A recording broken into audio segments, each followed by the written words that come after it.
Hi everyone, thank you so much for tuning into my tarot channel today. My name is Paulina and I'm going to be posting a tarot reading right now.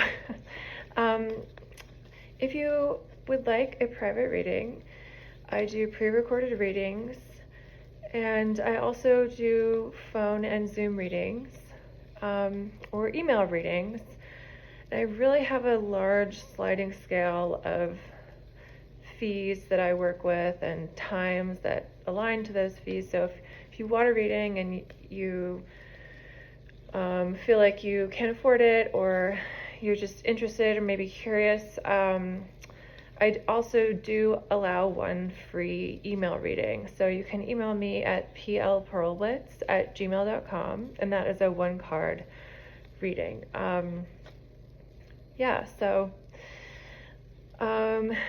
Here we are in Scorpio season, and Scorpio season really is a time of rebirth, regeneration, and death. It's a time a season that reminds us of cycles, and that, actually no matter can be destroyed, it's actually just changed into something else. So when you think about death and people that we love dying, many spiritual people would believe that there is something that remains energetically, and this is why many people have experiences with ghosts and clairaudience and things like that. If you're sensitive like that, this can be an overwhelming time. And of course, with death, it reminds us of all the losses that we've had as we're getting ready to go into winter, which is the time of interiority, coming out of the summer and spring, which is really about exteriority and being out and about. And Scorpio brings us a point of focus, a point of intensity, that sort of prescient feeling that every moment of your life is very real, rapture, as some might call it, because Scorpio is a sign of intensity and of focus, of pinpointing obsession and sticking with it for perhaps unknown reasons, hopefully known, as a Scorpio becomes more aware and becomes the eagle. So that is really what this season asks of us, is to soar above our instinctual and difficult toxic cycles or patterns, and to see them from a non-human perspective, from the divine perspective, which is the eagle, which is the ultimate symbol of Scorpio. First the snake, then the scorpion, then the phoenix, then the eagle, and actually the final is the dove, which is about peace and surrender. So if you find yourself going through these cyclical changes at this time, it could be a time to think about peace and surrender and what that means for you. So we got the Five of Swords reversed. So the Five of Swords upright really is about communicative battle. And then reversed, it would be, upright, it says Lord of Defeat. It can be about feeling like you're at odds with a group, or mentally, really, with communication in general, as the five relates to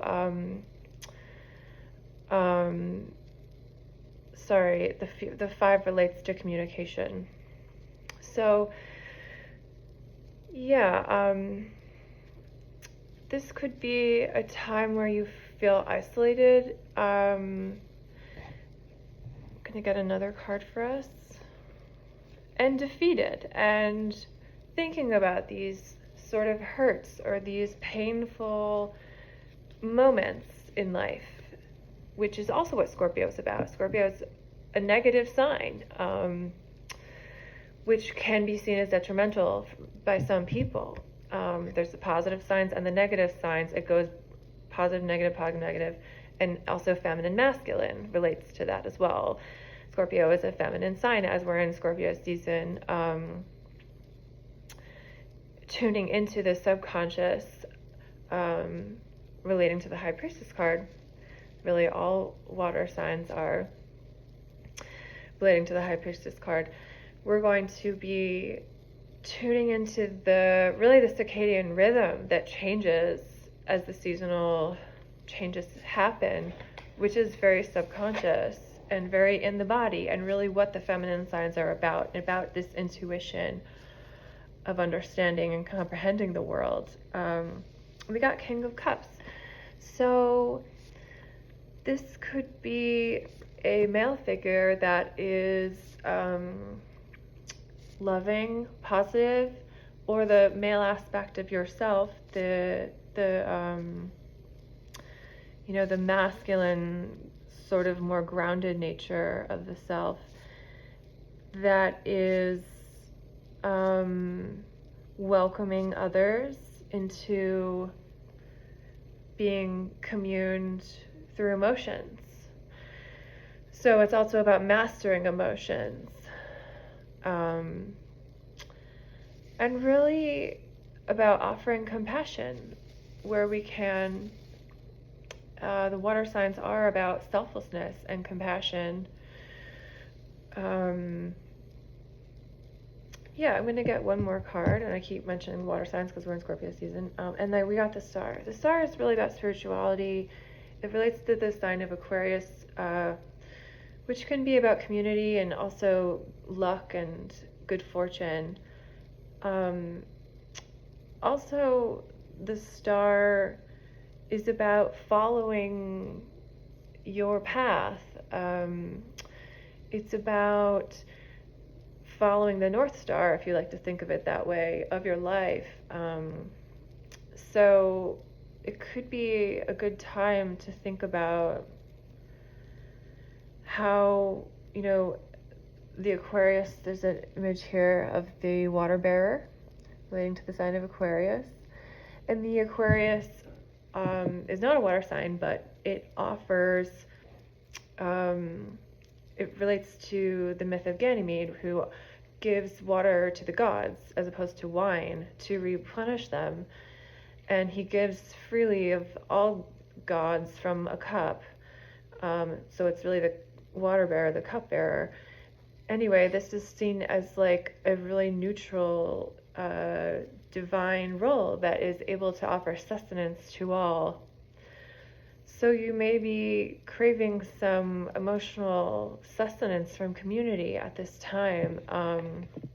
Could be a really good time to consider what community has meant to you and how that has been formed in different parts of your life, and how you might be able to recreate that, and even to create abundance out of that, as in money, because the Star card really can relate to good wishes and good fortune. I'm going to get one last card. So we got the Last Judgment. So this could be a time, as I keep mentioning, Scorpio season is about letting go. This could be a time that we're really saying goodbye to a phase of our life, a role, a way of being, a person or a relationship that has been detrimental.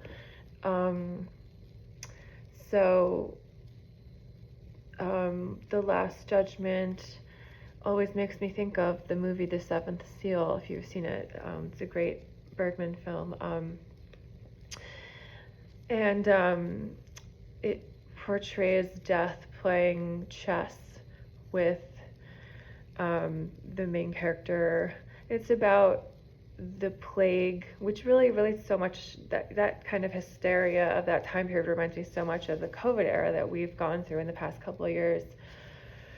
And there were people that died, and it was intense, and it was like a end of days scenario for a lot of people. But the last judgment, it says here the spirit of primal fire. So I talked last time a bit about the Pluto connection to Hades and eternity, and Scorpio really is the moral judge of because it's related to Pluto and Hades. It is the moral judge of the zodiac, but remembering as we judge others that